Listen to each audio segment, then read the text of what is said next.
Hi, I'm Megan, and this is my story. I'm 32 and I work in an advertising agency in San Francisco, California.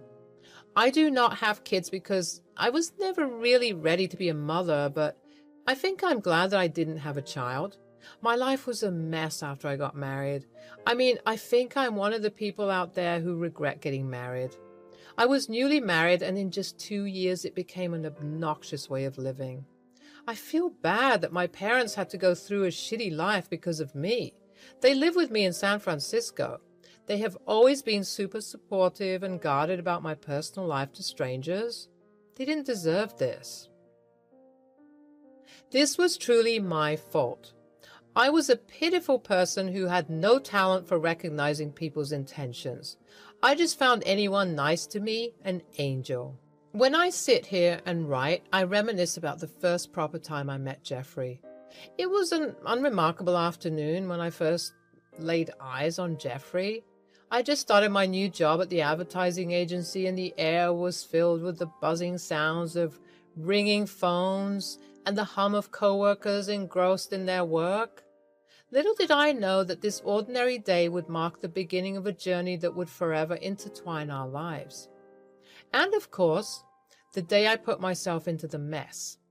As I navigated through the maze of cubicles, I noticed him, a tall, bespectacled man with an air of quiet confidence. Jeffrey. He had a kind smile and a genuine warmth that drew people in. It wasn't long before our paths crossed, as fate would have it, during a brainstorming session for a client's campaign. "You are the newbie, right?" "Yes, just joined." I must say it is a beautiful workplace and they have a great coffee machine. "Yeah, the place cleans up pretty nicely. Many people have commented on how the place can get once the real show begins. You get so many meetings to attend that are sometimes just an excuse to give boring lectures. But our employer is pretty chill." "How many breaks do we get here?" I need small breaks because my back gives up on me like anything." "Oh, really? Mine too." "There are good sitting areas around the office. You can always change your positions whenever you feel uncomfortable. Okay? And the coffee machine is right there. Well, which cubicle are you in? It's nice to get to know someone, and even better if you get to sit beside them." "Oh, yes. My den is the one in the first row, 3 seats on the left." As we got to know each other, we found ourselves paired up for the task, exchanging ideas and engaging in lively discussions. His creativity and intelligence impressed me, and I admired his ability to think outside the box. We shared a natural synergy, bouncing ideas off each other effortlessly. Our connection extended beyond the confines of the office walls. We discovered common interests, from a love for indie music to a shared passion for exploring hidden gems in the city. As the weeks turned into months, our professional camaraderie blossomed into friendship.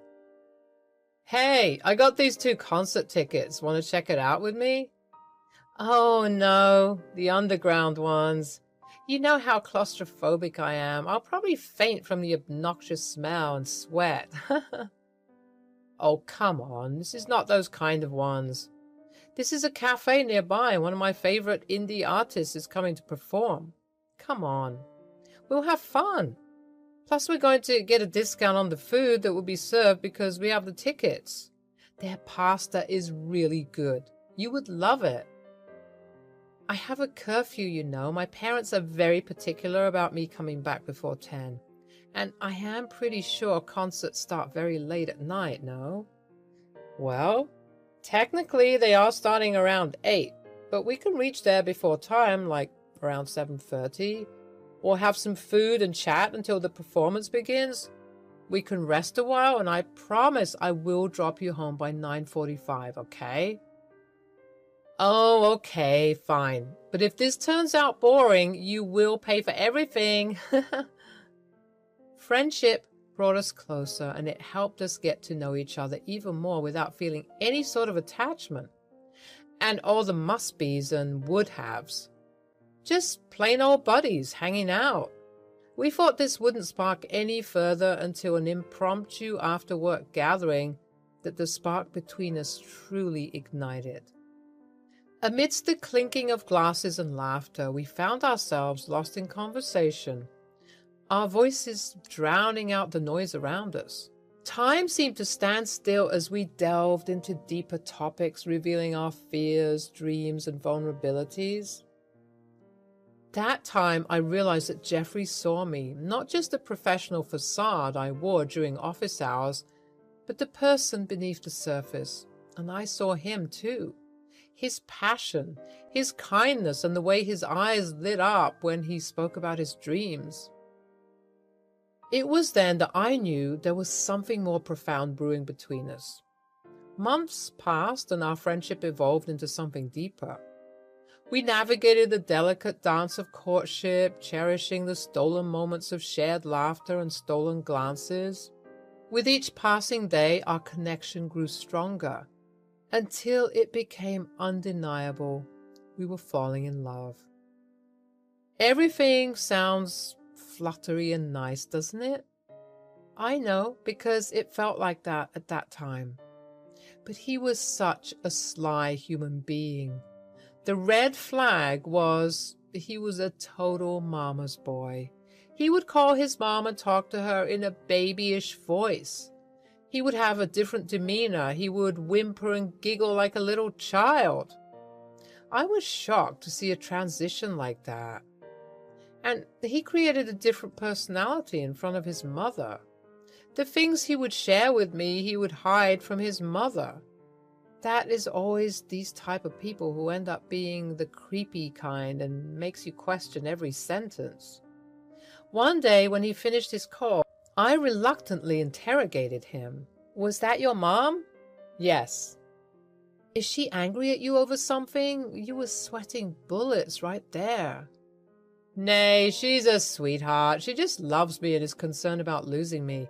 She was asking me whether I'm eating well or not and if the job was too tough for me. She always wants me back, but I always try to convince her out of it. Well, we should invite her then. It would be nice to meet your mother. Ah, we will. But I think she won't like visiting us because she's not really well and she lives alone in an old rental. Sometimes it gets really difficult, but we manage. Maybe we can visit her. Yeah, that would be nice. When Jeffrey finally mustered the courage to confess his feelings, my heart was having feelings of joy, nervousness, excitement, and scare, all of them together. I mean, I had such mixed feelings about him. It was quite an evening at a local cafe, the aroma of freshly brewed coffee mingling with the nervous anticipation in the air. With trembling hands and a genuine vulnerability, he professed his love. My mind was blown by the fact that he was following two different worlds, and he was also going to mingle me into it. He decided that he would move in with me and my family, and he had no problem taking my last name as well. His mother's house is in Sacramento. He lived with her until he got a job here and settled. His apartment was expensive, so he was kind of really eager to move in with me. He never invited me to his mother's place as well, saying that it was too shabby and I won't like it. He was trying his best to hide me from his mother. I understand, dear, but we must think of everything. If you're going to get married to me and move in with me, wouldn't that be trouble for your mother? You live with her, don't you? Yes. I do, but you know, dear, I feel like it wouldn't be a good place to stay, and I want you to feel comfortable and happy. My parents won't have a problem, but will you be okay with them sometimes hanging out with us? They are always worried about me forgetting them, so sometimes during weekends, I spend time with them. I've gotten quite busy with my work, and I come home really tired. We used to have dinner together, but nowadays I usually eat alone or eat outside. I understand, love, and it's all right. Don't worry so much. I'm here. But then what about your mom? Will she be okay? I will try to make time for her. During the times you go out with your family, I will visit my mom. Look, We're a team, right? We can make anything work if we put our minds to it. Our wedding day was not extravagant or grand, but it was filled with mixed emotions. As I stood at the altar gazing into Jeffrey's eyes, I knew that I had found my partner, my confidant, and my best friend, but also a secretive mother worshipper who also hides his real personality. Sometimes I wondered which one was his real side, the one he shows me or the one he shows to his mother. That evening, our journey had come full circle, from colleagues to friends, and now as husband and wife. But things took a sharp turn. I didn't know that the change would happen drastically. It felt like there was a small dent in our perfect picture frame. I find myself grappling with a peculiar sense of simplicity and monotony. Two individuals embarked on this marital adventure filled with dreams, hopes, and expectations. Yet, as time unfolded, our days seemed to settle into a rhythm that can only be described as unremarkable, even boring. From the moment we exchanged our vows, we vowed to be there for each other through thick and thin. Our love was simple, and our commitment was unquestionable. At least I wanted to try. But little did we realize that amidst the grandeur of our dreams, the reality of a simple and mundane married life would soon take hold. While Jeffrey was making arrangements to leave the apartment, I had a talk with my parents about the fact that he was moving in with us. "So, how's everything with Jeffrey?" "Hey, it's good, but sometimes I can't help but feel like something is off. I mean, Jeffrey's an incredibly talented guy. He's sweet and kind and does so well in his work. He and I have so much in common, but he has a strange side to himself as well." "See, dear, I told you the other day that my daughter has ended up marrying a creep. He looks intelligent and sharp, I don't doubt that. But his eyes are. I don't like his eyes. He also has immature and childlike behaviors which look kinda odd." Let us hear what she has to say before we jump to conclusions like that. I mean, Dad is right in a way. He does have two different personalities, actually three. He acts differently when he's working. With me, he's more or less chill and happy, but with his mother, there's an observable shift in his behavior. So he's a mother's boy, natural thing. The only child is a boy and the mother is a divorcee. I wouldn't be too surprised. Have you met her? I haven't. I mean, I told him a couple of times, but he's always hesitant about it. He said that his mother is ill and doesn't like the company of people. That is nonsense. You are his bride now. That is a basic decency to want to meet his wife. I mean, I'm not saying that it is compulsory, but it is what you say, a courtesy. Oh yeah, one more thing. Jeffrey wants to move in with us. Like, he would bring everything from his apartment and... What? No, I don't like him. I feel like he would be using you, and why isn't he letting you stay with him? Not like that I want you to go away, but I need to see his terms and conditions. Apparently, he says that his apartment is not that well put, and he doesn't want me to feel uneasy. Strange. In the early days of our marriage, I noticed how often Jeffrey would consult his mother before making decisions, seeking her approval and validation. It seemed as though her opinion held more weight than mine, his wife. At first, I tried to brush it off, thinking it was just a result of their close relationship. But as time went on, I realized that it was much more than that. Jeffrey's mother, Martha, had always been a dominant presence in his life. She had raised him as a single mother and had instilled in him a strong sense of loyalty and duty towards her. It was clear that he felt responsible for her happiness and would go to great lengths to ensure her approval. As the years went by, I found myself playing second fiddle to Martha in Jeffrey's life. Our plans and dreams took a backstage to his mother's desires. Whether it was choosing the color of our new living room or deciding on a vacation destination, Martha's opinion was paramount. I felt like an outsider in my marriage, constantly overshadowed by her influence. My attempts to address the issue were met with resistance from both Jeffrey and Martha. They couldn't understand why I was bothered by their close bond. They saw it as a sign of love and devotion, whereas I saw it as an unhealthy obsession that was slowly tearing us apart. Jeff, are we still going on that trip to Italy, right? It is our honeymoon. Yes, we are. Don't worry. I'll be booking the tickets soon. Your mother is not in immediate danger, right? No, not. She'll be fine. I took her to the doctor the other day. She's pretty stable. I think she'll be fine. It soon became clear that Martha held an intense dislike for me, and she didn't hesitate to manipulate her son in an attempt to drive a wedge between us. At first, I brushed off Martha's behavior as typical mother-in-law quirks, thinking that with time things would improve.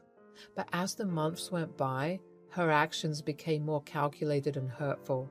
She would call Jeffrey and subtly undermine me, making disparaging comments about my character and constantly question my ability to be a good wife. Her disapproval loomed over our marriage like a dark cloud. It was heartbreaking to witness how easily Martha could sway Jeffrey's opinion and emotions. She knew how to play on his vulnerabilities, using guilt and manipulation to cast doubt on our relationship. It seemed as though every time we had a disagreement or faced a challenge, she was right there, whispering poisonous words in his ear, planting seeds of doubt and dissatisfaction. Martha's tactics created a toxic environment that left me feeling isolated and helpless. I desperately tried to maintain my composure and remain strong for the sake of our marriage. But her relentless campaign against me took a toll on my emotional well-being. I constantly questioned my self-worth and wondered if I would ever be enough to overcome her influence. There is one time she called Jeffrey's phone and I picked it up because he was in the bathroom, and it was my golden chance to confront her. Yes, this is me, Jeffrey's wife.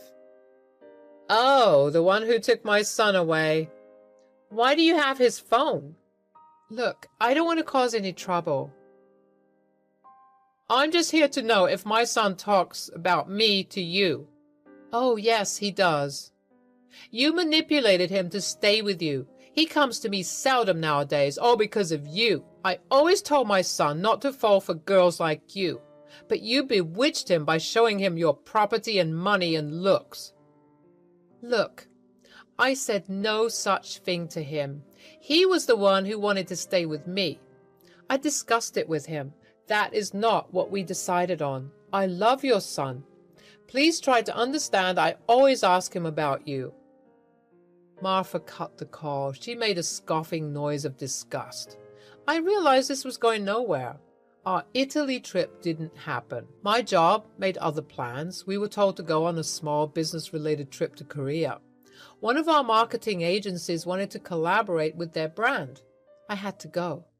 I apologized to Jeff a lot, but he was strangely okay with it. He just told me to have fun and call him from time to time. I was feeling so low about our trip getting cancelled, but he didn't seem to feel anything at all. Is he really okay with it, or is he suppressing his actual emotions? I told him I would be back in a month. The day I left, my parents were there, but strangely, Jeffrey wasn't. When I called him, he apologized and said that he took his mother to the hospital for an emergency. He felt bad for not being there. I didn't say anything much to that. The Korean trip was wonderful and everything seemed pretty well. I managed to video call Jeffrey, but he was always in a rush. At first, I didn't think much of it. I thought maybe he was busy or something. But when I called my parents, I got to know a different story. Yeah, he's been here, but he hardly talks to us. He shifted permanently here after you were gone. He does not spend much time with us. Just a simple hellos and highs. I see. Anything else? What is he doing and all? Well, no. He always seems to be in his room and doing work or talking late at night with someone. Maybe his mom? I don't know. Okay. Is he going to the office? Well, he does go somewhere. And comes back home during dinner time. He has brought some kind of stuff with him, like some game stuff. A stereo, a camera stand, all that. Oh, okay, well, all right, I'll try to talk to him again. Thanks, Mom. Take care. Things were getting quite complicated. Suddenly, one day, a few weeks before my flight back to Cali, I got a phone call from my mom. She was devastated and crying profusely. I was baffled by whatever happened, so I calmly told her to explain what happened. She said that Jeffrey brought his mother to our place and locked them outside the house. They went for dinner, just the two of them. Jeffrey took that opportunity to seize them. They took shelter in a motel just for the night. I was furious, disgusted, and felt like a ticking time bomb. My heart was beating so fast I was scared it would explode. I knew this man needed a lesson. I had some neighbors who loved my parents. They would do anything for them. Cops were called, but they thought this was a silly case and that I needed to be present to take action. I took an instant flight home. By instant, I meant it took me 2 days to get a ticket. By the time I reached, it was midnight. That fool didn't know I had a spare key with me at all times. I called a few of my neighbors and they were purely shocked at how my parents didn't go to them for help. I and a few others marched towards the house. I unlocked my house and there he was. Jeffrey was watching TV with his mother, laughing. I freaking went and held him by the collar and started thrashing him, even pulling some of his hair out. My neighbor took the helm by seizing his mother. I never felt this amazing hitting someone, and he deserved every ounce of it. But babe, look, I can explain. My mother was ill and I was scared she would die. Your parents were against it. You are a piece of filth. How dare you throw my family out of my house? And you thought you would get away with it? How freaking dare you? You mother my foot. I don't give any shit about her. You deserve every bit of this fist of mine, you absolute filthy scumbag.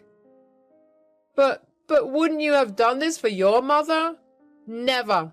I'm not like you. My neighbors would have probably killed him if I didn't control my temper.